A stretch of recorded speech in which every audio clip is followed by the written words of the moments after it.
संसार में स्त्रियां हुई जिन्होंने धर्म की, जो धर्म की तरफ चली, जो भक्त थी, पर उनका जीवन एकांत का जीवन था, अकेले का जीवन था, अकेले का संघर्ष था। परंतु संसार में ऐसी हलचल कि जिसमें सभी स्त्रियां लीडर्स बन जाए और अध्यात्म की शिक्षा दे, ऐसा कभी नहीं हुआ। तो भगवान ने ऐसी एक फैक्ट्री खोली कि जिसमें इधर से मनुष्य को डाला जाता है, उधर से लीडर बनकर निकलता है।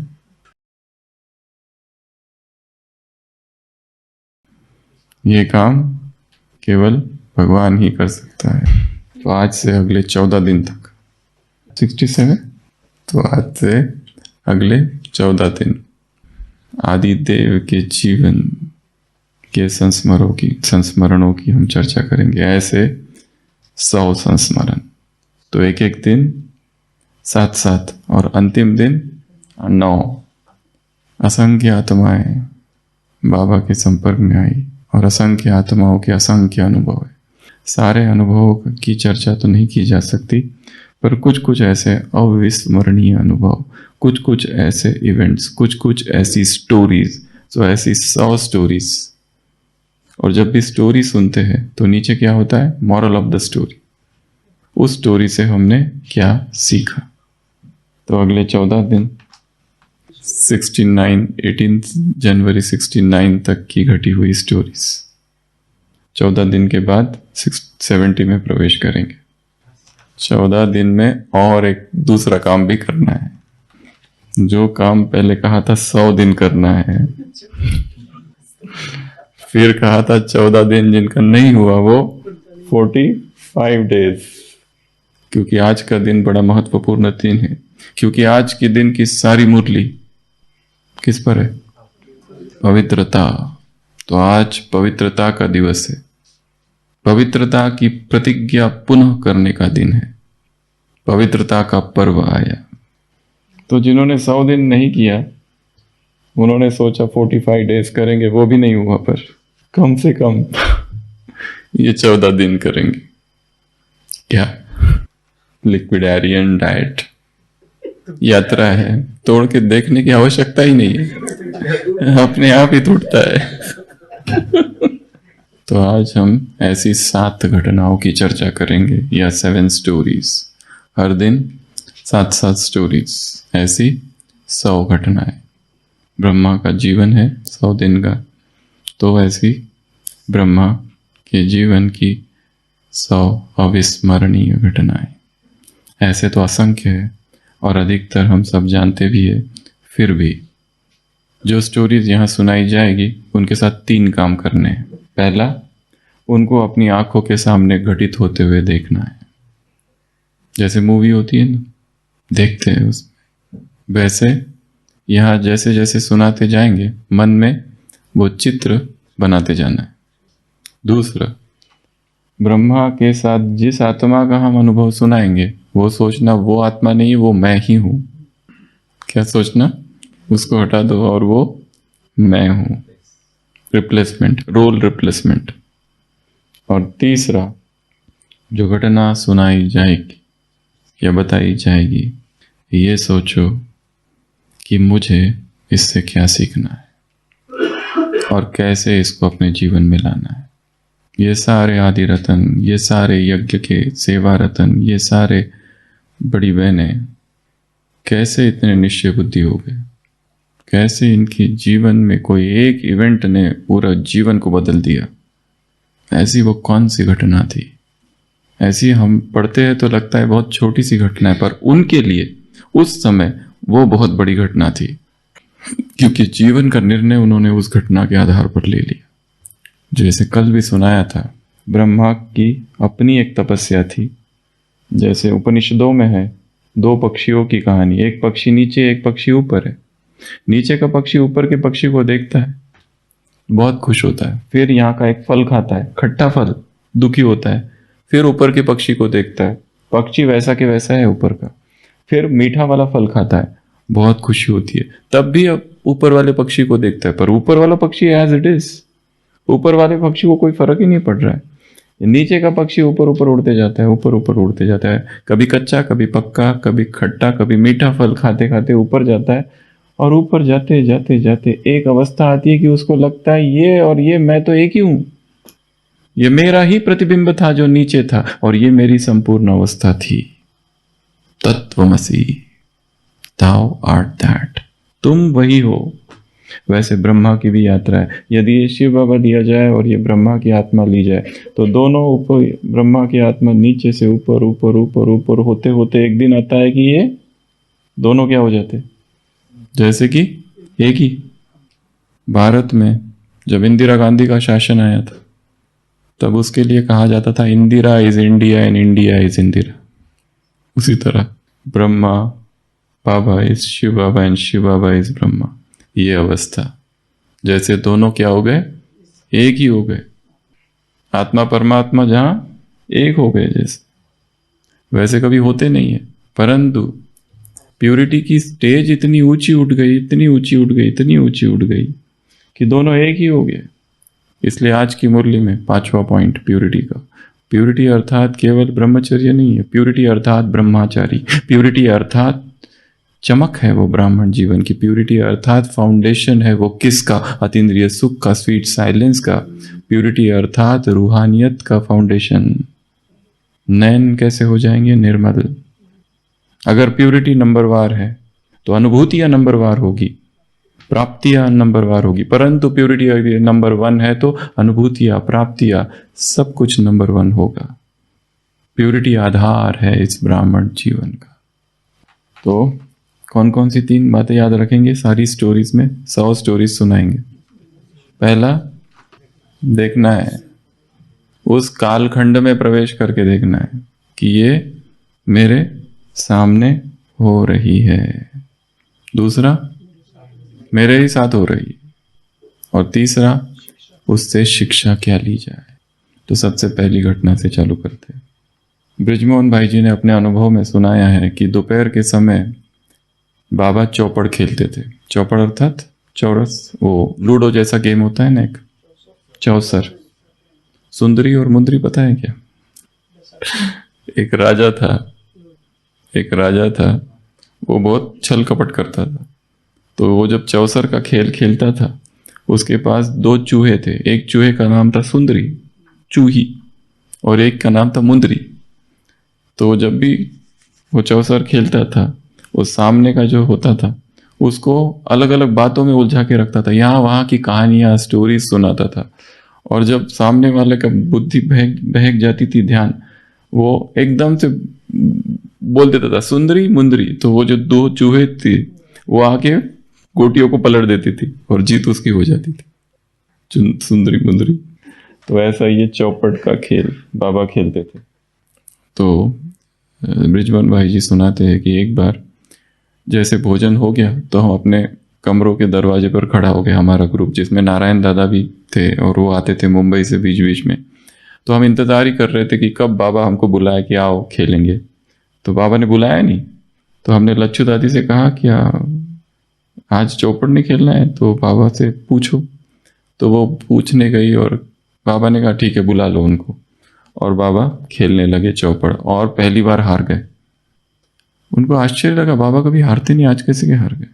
फिर शाम का समय हुआ, बैडमिंटन। बाबा का लाइफ ब्रिदारियन लाइफ है, एकदम पूरा प्रकृति से जुड़े हुए हैं, खेलना ये सब चीजें है। तो शाम को बाबा हमेशा जब बैडमिंटन खेलते थे, एक अकेले एक तरफ, बाकी 10 लोग भी हो दूसरी तरफ, तो भी उनको हरा देते थे। ना एक्सपर्ट प्लेयर है, फुर्ती चुर्ती, कितनी फुर्ती चाहिए, एक तरफ 10 लोग और एक तरफ हम, तो सबको हराते थे। पर उस दिन बाबा हार गए, बैडमिंटन में भी हार गए। तो लच्छू दादी को पूछा ब्रिजमोहन भाई जी ने, ऐसे कैसे हो गया, बाबा तो कभी हारते नहीं। लच्छू दादी ने कहा आप पूछते हो तो बताते हो, बाबा को सुबह से 102 बुखार चल रहा है, फिर भी दिल रखने के लिए आप लोगों ने कहा, इसलिए बाबा ने खेला। यह है प्रथम घटना। क्या सिखाती है? जिजुनी स्वतः चंदना ने दूसऱ्यास मधुगंध द्यावा। खुद कैसे? चंदन होता है ना, क्या होता है? खुशबू देता है। निस्वार्थ भावना, बहुजन हिताय बहुजन सुखाय, सबका कल्याण हो, सबको सुख मिले, हमारी वजह से कोई दुखी ना हो, और उसके लिए कभी अपने सुखों का भी त्याग करना पड़े, अपने निजी आराम का भी त्याग करना पड़े। वैसे देखा जाए तो आराम का समय है दोपहर का, और उसमें भी अगर बुखार है तो हमारे पास तो ठोस कारण है ये बताने का कि आज शरीर साथ नहीं दे रहा है। डॉक्टर ने बोला भी नहीं हो, पर हम बोलते हैं कि डॉक्टर ने बोला है आराम करो, क्योंकि बोलेगा तो वही ना डॉक्टर बाद में भी। क्यों? हर मुरली में आता है ब्रह्मचर्य अर्थात प्यूरिटी अर्थात ब्रह्माचर्य। ये है ब्रह्माचर्य। क्या है ब्रह्माचर्य अर्थात? 102 बुखार के साथ आशीष भाई दूसरे की आशाओं को पूर्ण करना, ये बहुत बड़ी चीज है। और ये सुन ली और हमारे जीवन में आ गई, ऐसा भी नहीं है। सुन ली, समझ ली, फिर भी जरूरी नहीं है कि जीवन में आएगा। इसके अंदर बहुत इंटरनल काम करना होगा। कोशिश तो जारी कर देते 14 दिन। ये 14 दिन की तपस्या है ब्रह्मा समान बनने की।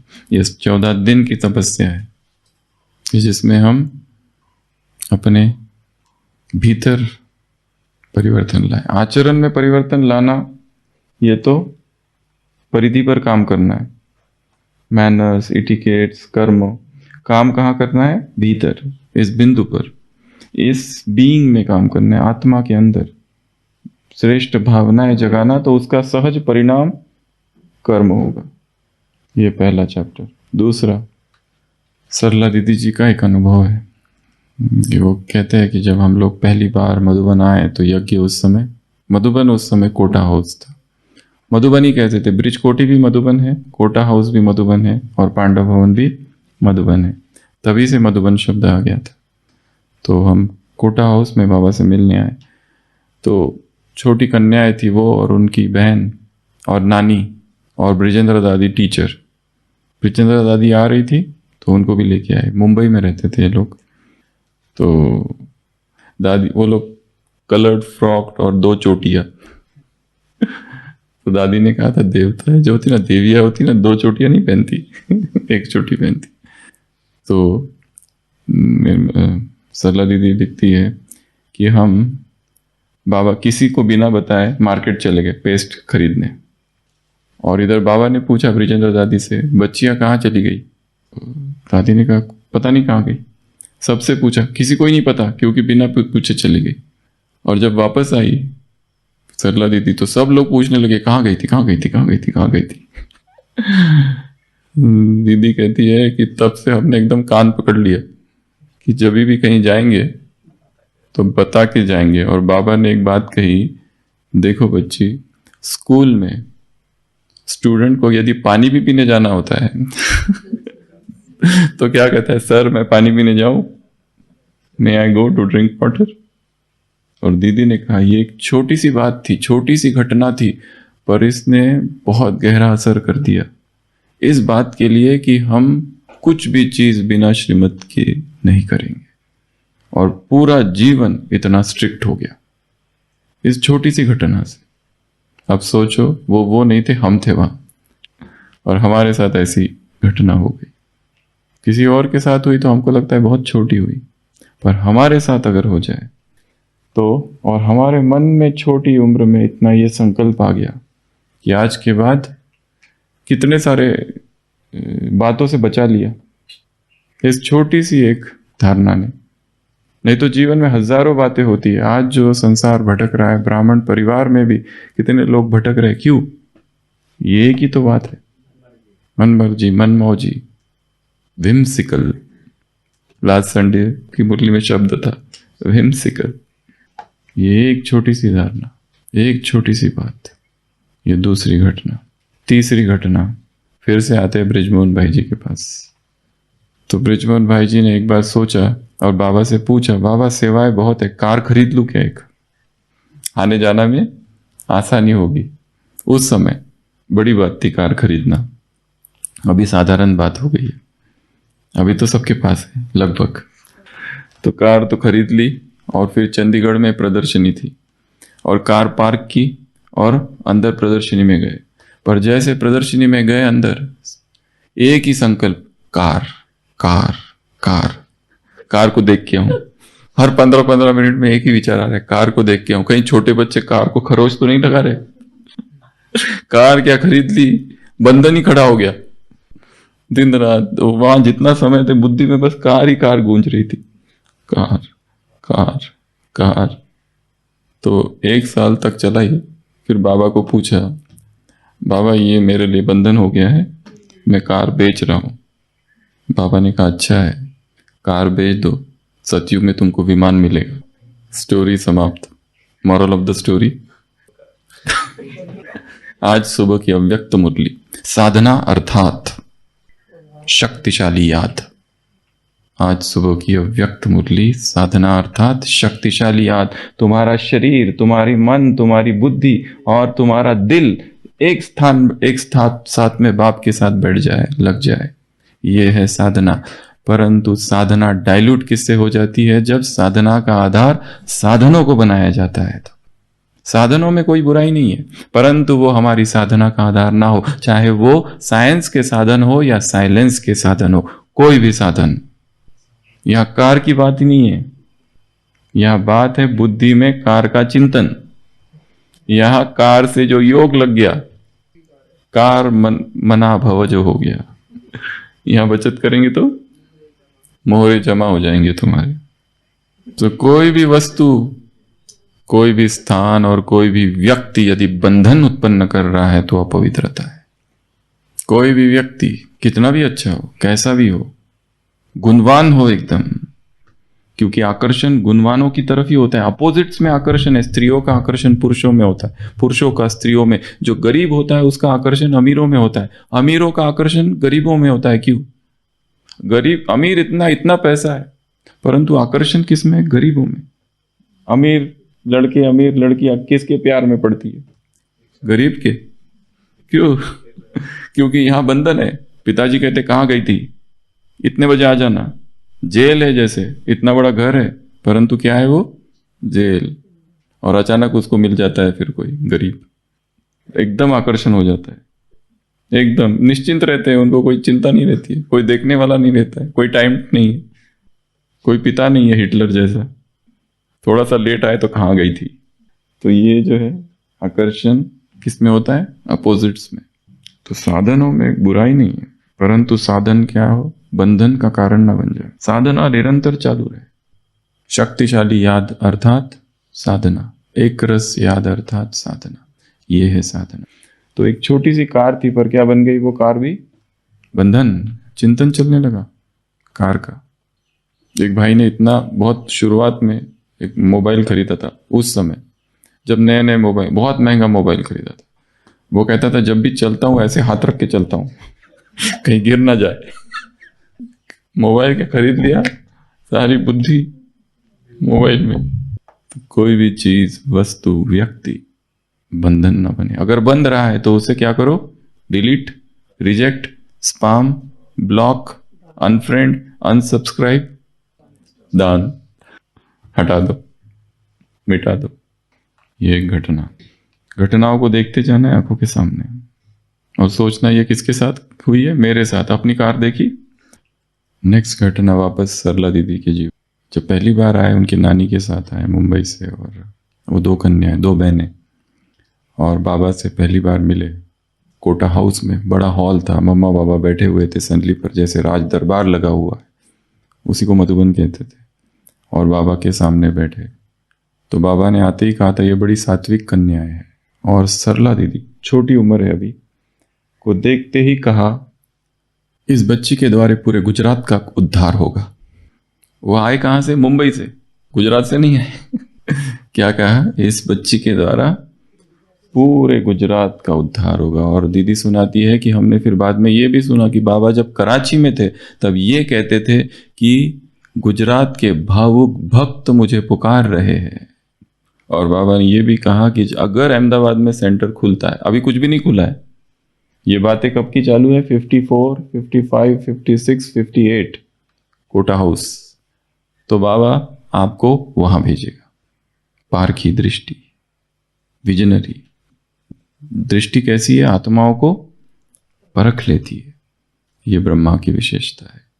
जो आत्मा सामने आ रही है उसको परख लेना, उसको पढ़ लेना। ये कब होता है? ये संभव कब संभव होता है? जब बहुत हाई लेवल की प्यूरिटी, आत्मा से कचरा सब निकलता जा रहा है, आर पार दिखाई देने लगता है। ये कौन है, ये कौन है, ये कौन है, ये कौन है, ये। जब स्वामी विवेकानंद, नरेंद्रनाथ पहली बार रामकृष्ण के पास गए तो उन्होंने उसको एकदम जिस तरह से अनुभव हुआ, उन्होंने संकल्प कर लिया इसके बाद इधर जाना ही नहीं है, खतरा है उधर। फिर भी वो कहते थे ठाकुर कि तुम आओगे, तुम मेरे से छूट नहीं पाओगे, तुमको इधर ही आना है। और वो कहते नरेन नरेन सप्त ऋषियों में से एक है जो उतर कर आया है। वो कहते थे कौन सा सप्त ऋषि, कैसे सप्त ऋषि, एकदम रिजेक्ट कर देते थे। ये जो साइकेट्रिक प्रॉब्लम्स है, इनको हेलुसिनेशंस होते हैं, काली दिखती है, ये दिखती है, क्योंकि ये अंग्रेजी कॉलेज में पढ़ते थे, तो हेलुसिनेशंस हो रहे हैं, भ्रम। वो बोलते मैं इनके चक्कर में नहीं आऊंगा, पर पता नहीं वो खींच होती थी उनको। और लास्ट में उन्होंने अमेरिका के एक लेक्चर में लिखा है, दिस मैन टेम्ड मी। जैसे एक जंगली जानवर होता है ना, उसको कैसे पालतू बनाया जाता है वैसे इस आदमी ने मुझे टेम कर दिया, अपने वश में कर लिया, अपने प्रेम के वश में कर लिया।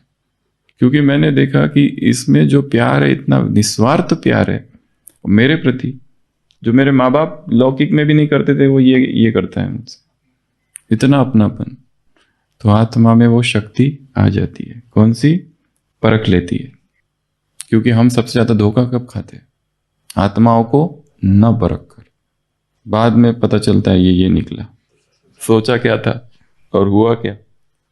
इसलिए बाबा ने वो सारे गहने जो भाई बहनों ने दिए थे, जो बाद में छोड़ के गए कि बाबा हम जा रहे हैं, हमारे गहने दे दिए, यूज ही नहीं किया उनको, वैसे ही रखे थे, क्योंकि पहले ही शायद परख लिया होगा ये लोग मांगेंगे। तो ये एक घटना। अब और जाते हैं। नागपुर में पुष्पा रानी दीदी थे, अभी शरीर छोड़ दिया 2016 में। तो वो लिखते हैं 1962 की एक घटना, ये याद रखना, फिर पूछेंगे हम सारी घटना। 62 में मधुबन आए, पहले करनाल में रहते थे, करनाल से दिल्ली में प्रोग्राम था, दिल्ली गए, पहली प्रदर्शनी 62 में हुई थी दिल्ली में। वहाँ से दीदी ने जयपुर भेजा, जयपुर से फिर मधुबन आना हुआ। तो मधुबन में बाबा एक हफ्ते का रुकने का था, एक हफ्ता पूरा हो गया, अब जा रहे थे। तो बाबा ने कहा मधुबन में रुकेंगी? तो उन्होंने कहा क्यों नहीं बाबा। हाँ जी। तो बाबा ने कहा ईशु दादी सिंधी में मुरली लिखती है, क्या तुम उसे हिंदी में टाइप करोगी क्या? तो दीदी ने कहा हाँ। बाबा ने कहा कितना दिन लगाएगी हिंदी टाइपिंग सीखने के लिए, हिंदी टाइपिंग? तो दीदी ने कहा 15 दिन। बाबा ने कहा ठीक है। और 10वें दिन ही बाबा देखते हैं कि पुष्पा रानी दीदी बैठे हैं और हिंदी में टाइप कर रही। बाबा ने पूछा इतना जल्दी सीख लिया? हाँ बाबा सीख लिया, दिन रात टाइपिंग टाइपिंग टाइपिंग। 15 दिन का काम 10 दिन में ठीक सीख लिया। बाबा ने कहा तुमको तो इनाम देना चाहिए। दीदी ने कहा आप बाबा पहले ही हमें इनाम दे रहे हो सतयुग की बादशाही का। और दीदी लिखती है कि इस सेवा की वजह से, क्योंकि मुझे हिंदी टाइपिंग भी आ गई, सिंधी भी आ गई, तो मैं मधुबन में 1.5 साल रही, फायदा हो गया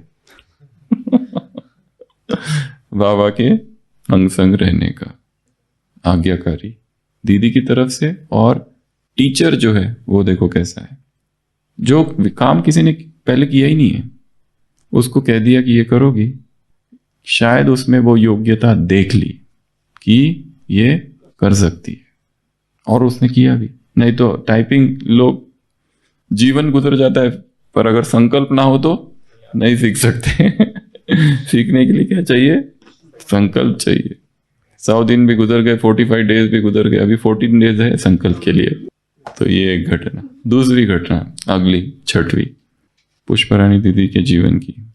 वो अनुभव में लिखती है कि एक बार हमने कपड़े धोए और तार पर सुखाने के लिए डाल दिए और बाद में उतारना भूल गई। और जब बाबा ने देखा फिर, तो बाबा ने लच्छू दादी को कहा कि जाओ कपड़े उतार लो। दूसरे दिन जब पुष्पा रानी दीदी देखती है, तो याद आया कपड़े उतारने हैं, देखा कपड़े है ही नहीं पूछा, किसी को नहीं पता, बाद में पता चला लच्छू दादी ने निकाल लिए। तो बाबा ने समझाया। दीदी कहती है बाबा ने डांटा नहीं पर समझाया, 2 बातें समझाई। पहली बात तो ये, कपड़े सूख गए थे और हवाओं में डस्ट होती है, फिर से कपड़े मैले, तो देवताएं कभी भी मैले कपड़े नहीं पहनते। प्यूरिटी चमक है ब्राह्मण जीवन की, सुबह की अव्यक्त वाणी। तो ड्रेस भी कैसा हो, साफ सुथरा। दूसरी बात, बाबा ने कहा अगर ये कपड़े जो बाहर टंगा के रखे वो अगर गिर जाए तो वापस मैले हो जाएंगे, वापस धो, वापस साबुन, वापस मेहनत, वापस खर्चा और बोझ। तो दीदी ने कहा ये 2 बातें बाबा ने मुझे सुनाई, उसके बाद में एकदम फिट बैठ गई। है छोटी सी घटना, परंतु बदलाव आ गया पूरा। और कहने वाले ने डांटा नहीं, प्यार से समझा दिया, प्यार से ही जीत लिया दिलों को।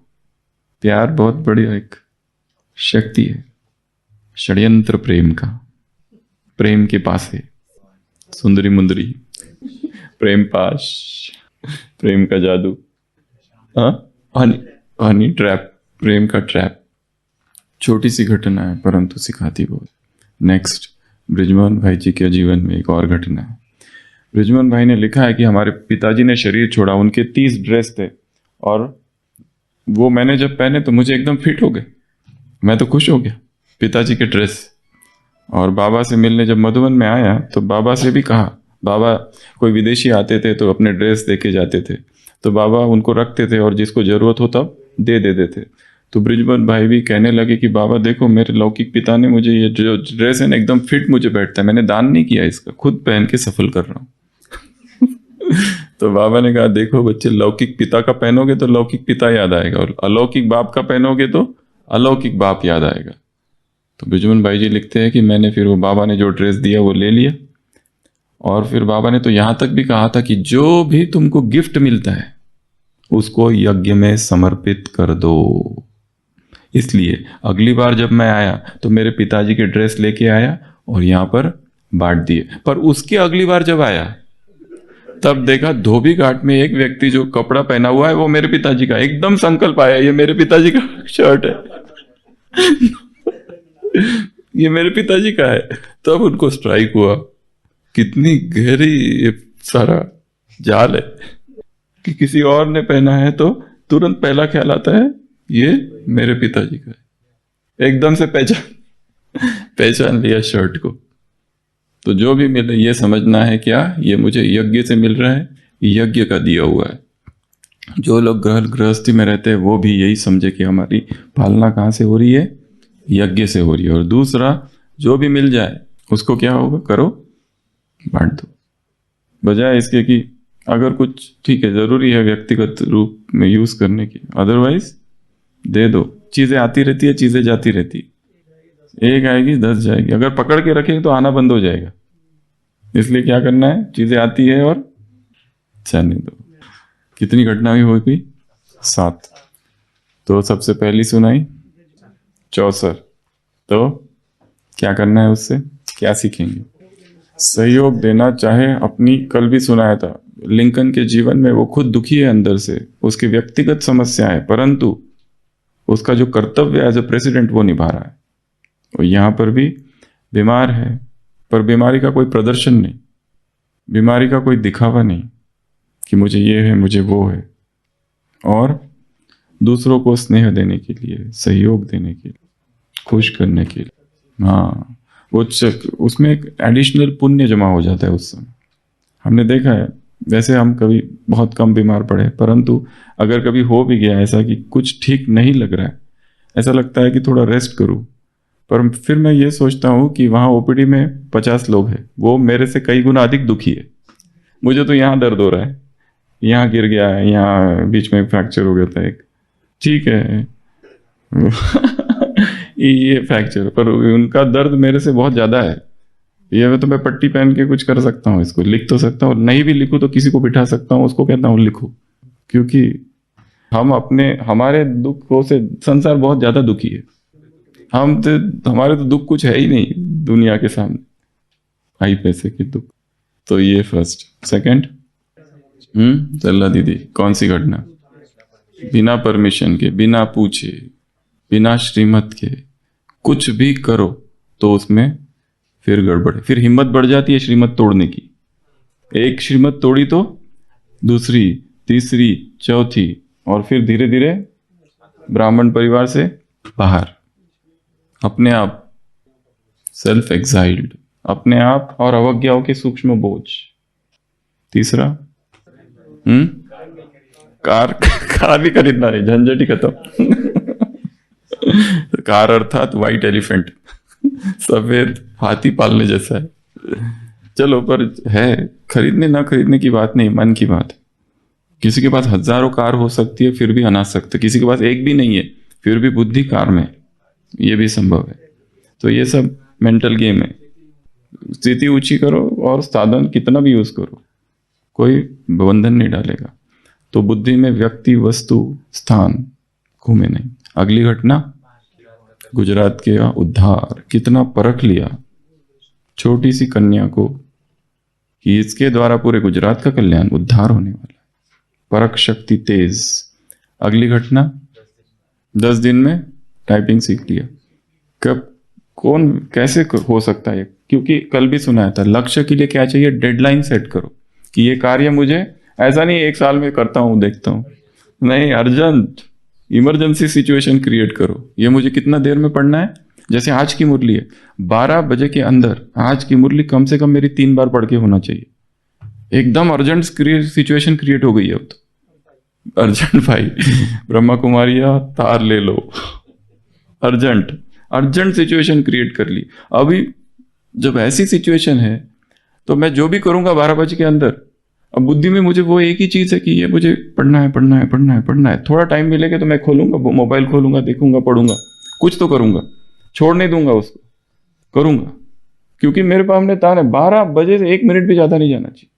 टारगेट, डेडलाइन सेट कर दी, टाइम वेस्ट नहीं करेंगे। नहीं तो ढीला ढाला, आज संडे है, आज तो छुट्टी। सन हैज नो संडे, सन को कोई संडे नहीं होता है, मधुबन को भी संडे नहीं होता है। मधुबन नेवर स्लीप्स, मधुबन कभी नहीं सोता, कोई हॉलीडे नहीं है मधुबन। खुशी हो रही है। हाँ, दीदी ने, अच्छा, नई पॉइंट, पुष्परानी दीदी जब महाराष्ट्र में नागपुर में थे तो हिंदी भी मराठी भी तुरंत सीख ली। कितना फायदा हुआ, क्योंकि जहाँ रहना है वहाँ की भाषा अगर आ जाए तो सेवाओं में 4 चांद लग जाते। तो ये भी एक पॉजिटिव पॉइंट। अगला, हाँ, छठा, कपड़े उतारना भूलना नहीं। जो काम दिया है उसका एक दूसरा सिद्धांत भी है, वास्तुशास्त्र, फेंग शुई। अगर कपड़े, गीले कपड़े बाहर रात भर सुखा के रखे, निगेटिव एनर्जी अटैक करती है। इसलिए कहते हैं कभी भी गीले कपड़े रात भर बाहर सुखा के नहीं रखने, उसको कमरे के अंदर लेके आना। हम यहाँ कहते हैं कहाँ, मस्कत, वहां पे तो अलाउड ही नहीं है कमरे बाहर सुखाना, कपड़े बाहर सुखाना, कभी भी नहीं। कोई भी, इतने पूरे घर देखो, नॉट अलाउड। जो कुछ सुखाना है घर के अंदर। या एक नया रूल देखा उधर, अरे फाइन लगता है, फाइन। छाया पे भी नहीं, कहीं नहीं, कमरे के बाहर अंधा छाया में जो करना है करो, और बाहर अलाउड नहीं है, वैसा नियम है। चलो ये तो दूसरी बात है, पर यहाँ हम बता रहे फेंग शुई और ये सब के रूल्स जो है वो कहते हैं कि लटका के नहीं रखो रात भर। अगला, लास्ट पॉइंट, ड्रेस जो हमें मिल जाए हमारे काम का नहीं है, बढ़ते जाओ, बढ़ते जाओ, बढ़ते जाओ। और जो दूसरा भी आ जाएगा। और दूसरा, जो भी मिले क्या समझना है, यज्ञ का। और अगर दूसरा एक पॉइंट और गया, अगर हम किसी को कुछ दे तो फिर ये मत पूछना उससे। जैसे लोग यहाँ स्वेटर देते हैं और फिर कहते भाई जी वो क्लास में आपने स्वेटर पहना ही नहीं अभी तक, 1 महीने से इंतजार कर रहे हैं, जो हमने दिया था वो तो आया ही नहीं अभी तक, कहाँ गया? दे दिया ना, बस खत्म। अभी अब ये मत पूछो हमने क्या किया उसका। हम तो एक काम करते हैं, अगर कोई चीज आ गई ना उसको वैसे ही रखो 6 महीना, उसके सारे मोह के वाइब्रेशन निकल जाने दो, फिर यूज करेंगे। एक बार तो कोई देके गया कुछ, तो वो पहली बार देके गया तो ओपड़ी में रख दी वो चीज को, बड़ी चीज थी। तो 6 महीने के बाद वो आत्मा आई तो मैं, अरे यहाँ उसको छुपाओ, फटाफट अंदर डालो। वही पड़ी है अभी तक, नहीं तो सुनाएगी कुछ ना कुछ। तो सीखते जाने। तो आज ये 7 स्टोरीज सीखी, जो स्टोरीज सीखी उसको मन के मन में रिवाइज करना है, एकांत में जाके उसको घटते हुए पर्दे पर देखना है लाइव एज अ मूवी, और सोचना है मैं हूं, और उससे सीखते जाना। अच्छा, हम शांति।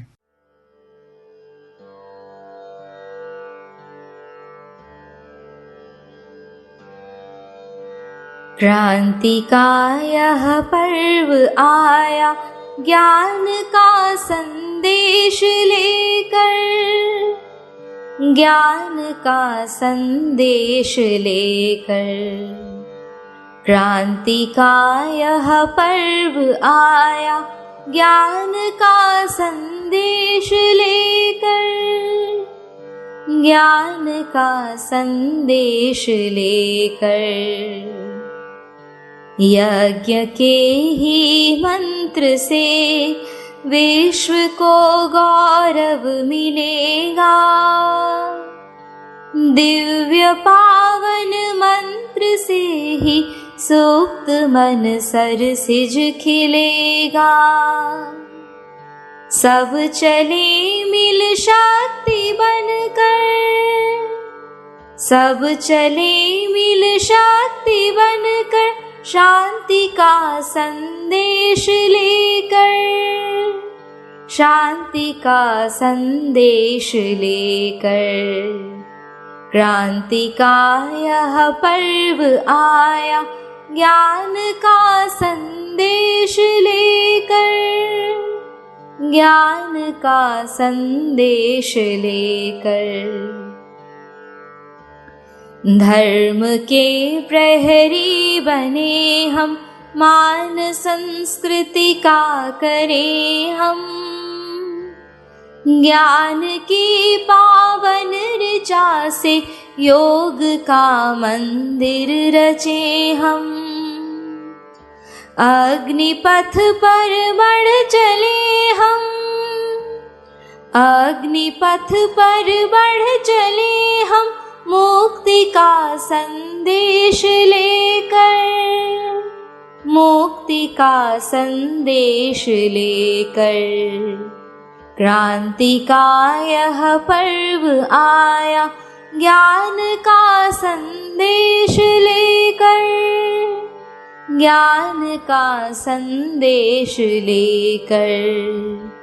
क्रांति का यह पर्व आया ज्ञान का संदेश लेकर, ज्ञान का संदेश लेकर। क्रांति का यह पर्व आया।